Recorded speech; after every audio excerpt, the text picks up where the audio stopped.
Biboko long live, Long live, long live, NLB long live, long live, long live, Biboko long live, long live, long live, NLB long live, long live. News नायगिरि बर' रायजो राजानिसिम आंनि गोसो गोरबोनिफ्राय हामग्लायनाय बावहरबाय। लोगोसे बेवहाय आंजों थुबुर जाफैनाय साफ्रोमबो दावहारु लोगोफोरनिसिम आंनि गोजोननाय आरो गाहाम हामग्लायनायखौ आं बावहरग्रोबाय। दा खोथाया नोंथांनि जि सोंनाय बे सोंनायनि फिनखौ आंनिफ्राय क्लियारिफिकेसनखौ आं होनो थाखाय आं राजि आरो आं जेब्लायबो थियारि दं। जे बिथांमोननि जि एलिगेशन बे एलिगेशननि सायाव जिहेतु आं बुङाब्ला रायजो राजाया आंखौ दुखु मोनगोन। मानोथो होनोब्ला रायजो राजाया मोनसे आसा आरो मिजिं सिमां लानानै जोंनि सायावबो माखासे बाथ्राखौ सोनारनानै थायो। बेनि बिथिङावनो दिनै आं बेखिनि नोंथांमोननि सोंनायनि क्लियारिफिकेसनखौ आं होनांथारगोन। बिथांमोन बुंनाय बायदि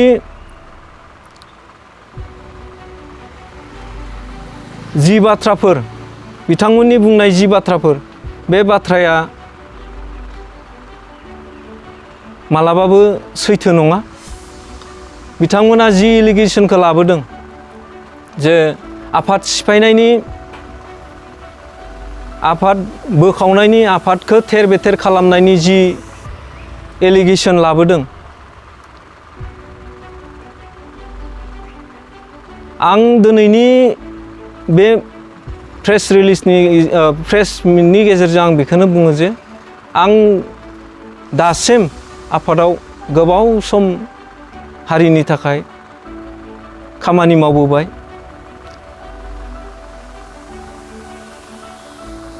हारिनि बे गोलाव सम खामानि मावबोनायाव आंनि साननाय हनायाबो जे एसेबां फिसा जागोन,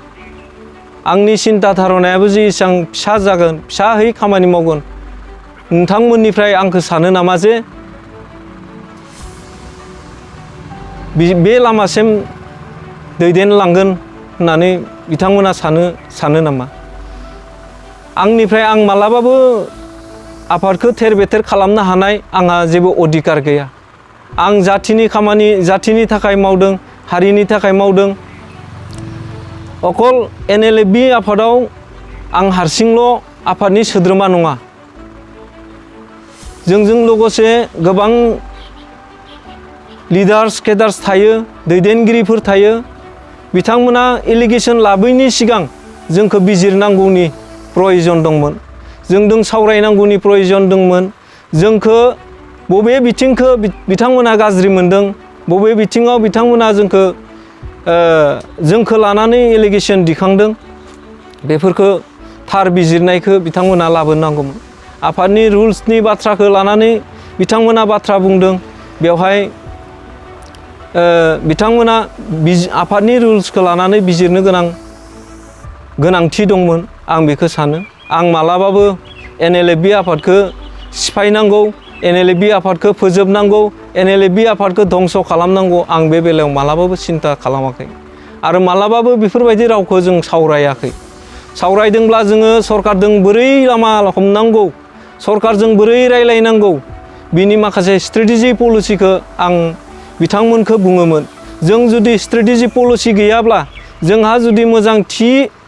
सिन्था सरसा गैयाब्ला, जों आफाद हिसाबै बबे लामासिम जों हान्थिलांनो हागोन, आं बेसेबांखिनि बाथ्राखौ लाना बिथांमोनजों सावरायोमोन, बुङोमोन। जों जेब्लायबो सरकारजों सावरायनो गोनाङाव सरकारजों सावरायनो थाखाय जोङो रेडि जानानै थानांगोन। जोंनि मेन्टेलि फिजिकेलि जों स्ट्रं जानानै जोङो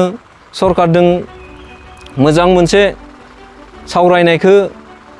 खारथाय होनांगोन। बे बाथ्राखौ आं जेब्लायबो बिथांमोनखौ बुङोमोन। नाथाय बिथांमोननिफ्राय गोबां हेंथा, गोबां एलिगेशन, बेफोरबायदि एलिगेशना जोंनि गेजेराव जानाङामोन। जिहेतु जों मोनसे सिमां लानानैसो फैदों, मोनसे मिजिं लानानैसो फैदों जेब्ला जों हाग्रानिफ्राय ओंखारबोदोंमोन बे समावबो जों मोनसे मिजिं लानानैसो जों फैदोंमोन गतिके जि एलिगेसनफोरखौ बिथाङा होदों बिथांनि गोसोनि बिथांमोननि गोसोनि साननाया जो एफा लेथ्रा एफा शर्ट माइन्डेडजों बाथ्रा बुङो आं बेवहाय दुखु मोनदों आरो मोजां मोनसे हारिनि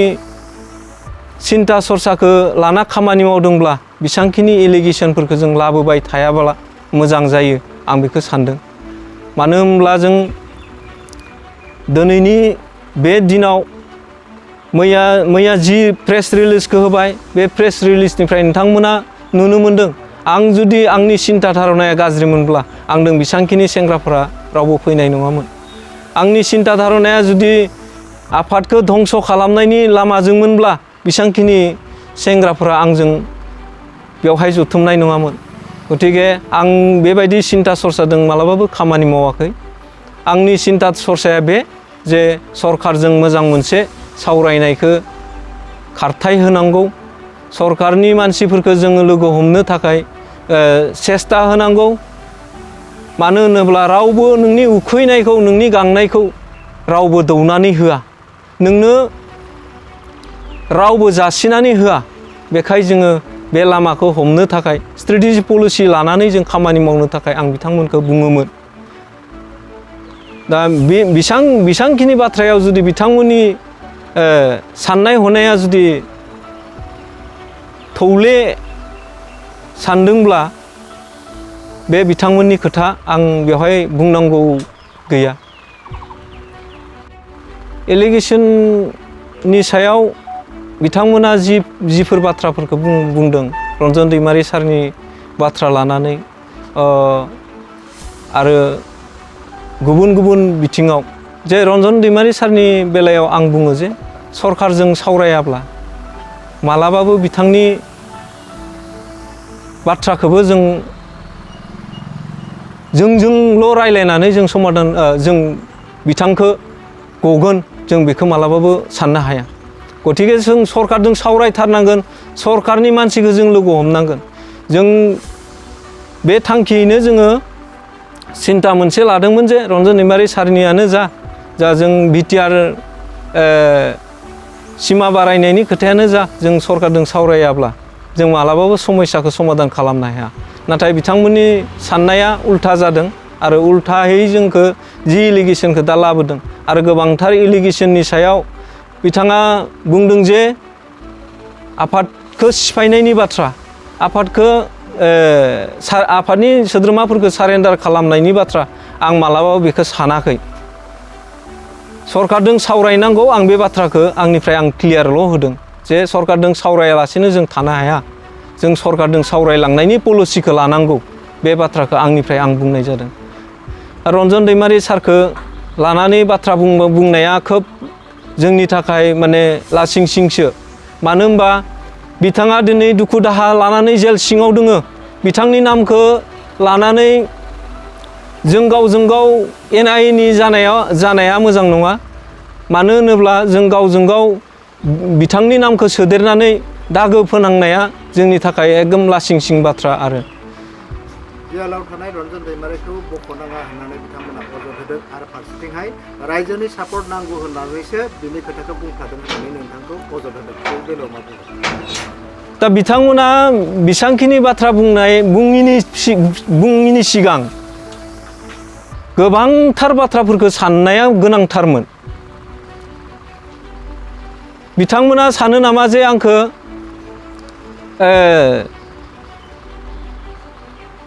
रन्जन दैमारि सारनि बाथ्रा लानानै निउसफोराव जुदि बेखिनि बाथ्राखौ बुङोब्ला रायजो राजानि खैसाराव गोलैगोन खिन्थु रन्जन दैमारि सारनि बाथ्राखौ लानानै बेसांखिनि एलिगेसन होयोब्ला आंनि सायाव एलिगेसन होयोबा बिथाङा आइसोलेटेड जालांगोन बे बाथ्राखौ सानदों नामा जे आं बेखौ क्लियार होयो जे रन्जन दैमारिया दिनैसिम जेल सिङाव दङ दुखु दाहा सहायनानै जे बिथांनि दुखुखौ रन्जन दैमारि सारासो मिथिगौ आरो आं बेसांखिनि बुंनो हानाय आंनो सोर अधिकार होनो सोर अधिकार होदों आं साधारन सासे NLFनि फाउन्डार हिसाबै आङो आंनि बिबा NLFआव आंखौ भाइस प्रेसिडेन्ट होदोंमोन बिथांमोना आंजों सावरायनांगौ गोनांथि दंमोन आंहा जुदि एसांखिनि आफादनि गोरोन्थि मावदोंब्ला आङो जुदि आफादनि इलिगेल मावदोंमोनब्ला आं आफादनि गाज्रि खामानि मावदोंब्ला आफादजों एरख' जालायनाय जुदि खामानि मावदोंमोनब्ला बिथांमोना स्रोद काउन्सिल मिटिं जानानै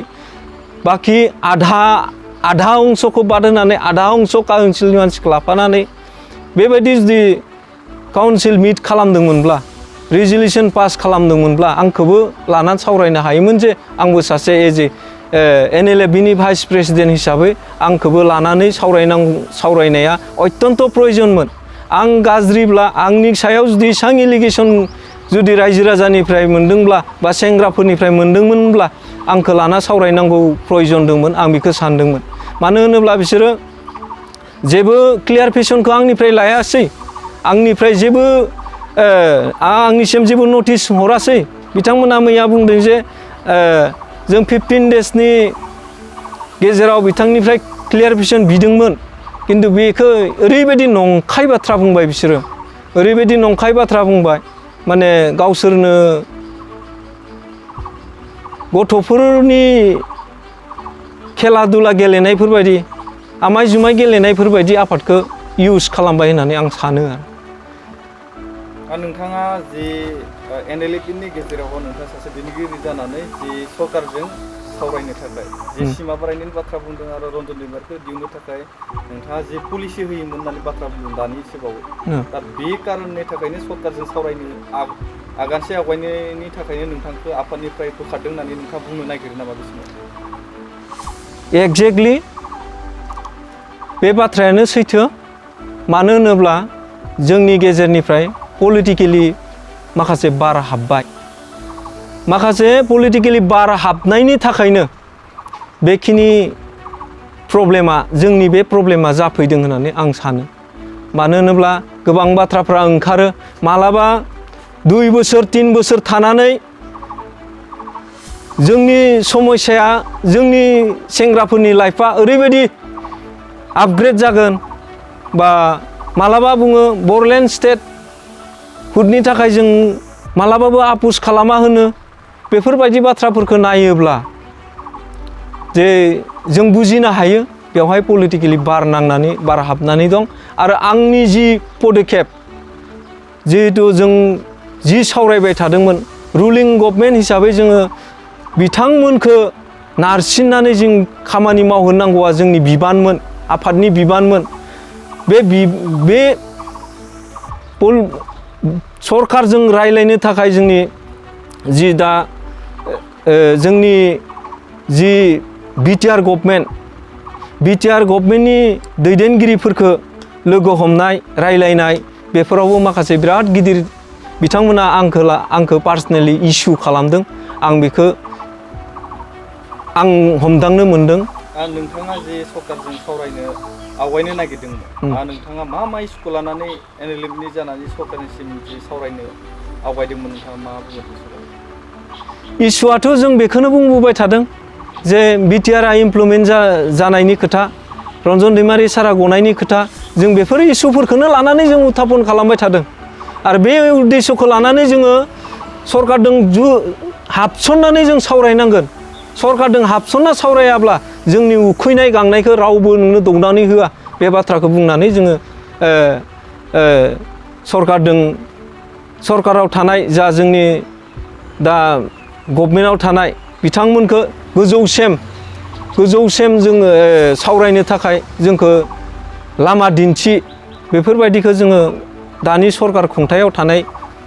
दैदेनगिरिफोरनि सिगाङाव जों बेफोर बाथ्राखौ बुंबोदोंमोन आरो बिथांमोना ओरैबायदि पजिटिभमोन बिथांमोनखौ जों दुखु मोननानै लाब गैया जों सावरायहैयिनि थाखायसो बिथांमोना दुखु जायो किन्तु जों सावरायनो थाङोब्ला बिथांमोना अत्यन्त गोसो खुसियै बिथांमोना सावरायजानायखौ लुबैयो ना जोंनि माखासे दैदेनगिरिफोरनि माखासे पलिसिफोरा बेर्थ जादों मानो होनोबा आं दहायबो बुंखाबाय बेयाव माखासे पलिटिकेलि गेम हाबनानै दं आरो बे पलिटिकेल गेमानो जाहैबाय माने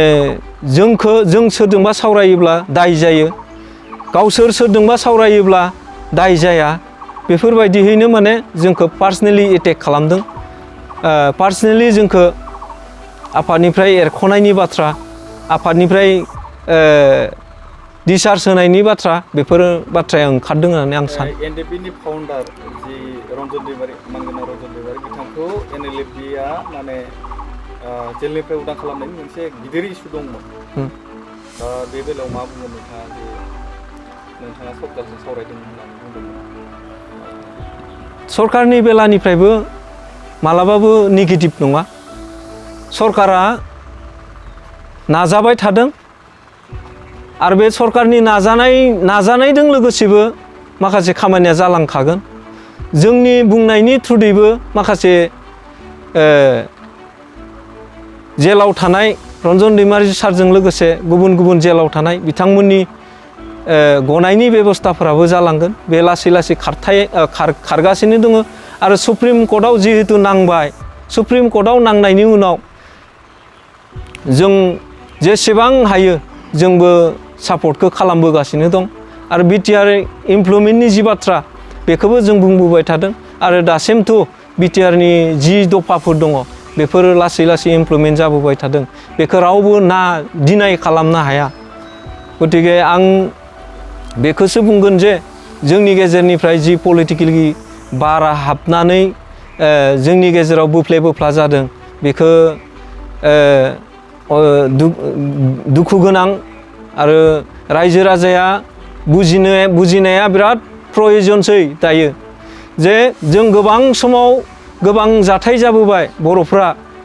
जेब्लानिफ्राय आर्मस रिभलिउसनखौ लाबोजेनदों आर्मस रिभलिउसन लाबोनायनिफ्राय गोबां जोंनि मोजां गियानि गुनि गोरों गोरा मानसिफ्रा थैबोबाय सोरबाया गावजों गावनो गावथार जाबोबाय गावजों गावनो बुथार जाबोबाय नैबे समाव आं बेखौ बुंगोन जे बेबायदि थासारिया जोंनि गेजेराव दाजाथों आरो बर'फ्रा साफ्रोमबो बर' हारिया सांग्रां जानाया प्रयजन जाबाय जे जों गावजों गाव बेबायदि नासयलायनाय गादबलायनाय बा सोरखौबा बर'नि दैदेनगिरिफोरखौ फोजोबस्रांनाय बिनि बेलायाव जोङो सांग्रां जाना थानाया मोजां मानो होनोब्ला जोंनि एनएलएफबिनि माखासे दैदेनगिरिफोरनि खुगानिफ्राय ओरैबायदि लेथ्रा आखल आखु गियानफ्रा दङ बेफोरखौ नोजोर होनांगौआ अत्यन्त प्रयजन बर' रायजो राजाफोरनिफ्राय आं बेखिनिखौनो नोंथांमोननि सिगाङाव बुङो जे हामबाय होनदों आं गोलाव बुंनो सानाखै जों गावजों गाव नासयलायनाय थैलायनाय बेखौ मालाबाबो लुबैया मैया बिथांमोना जोंनि सेंग्राफोरखौ थ्रेटेनिं हरदों गावहैजोबगोन गावथारहैगोन होननानै जों खिन्थु बेफोरबायदिबा जों हजम खालामनानै थानो हानाय नङा रायजो राजा दोङो रायजो राजाखौ मोजां बिजिरनो थाखाय जोङो बेखिनिखौ जों खावलायो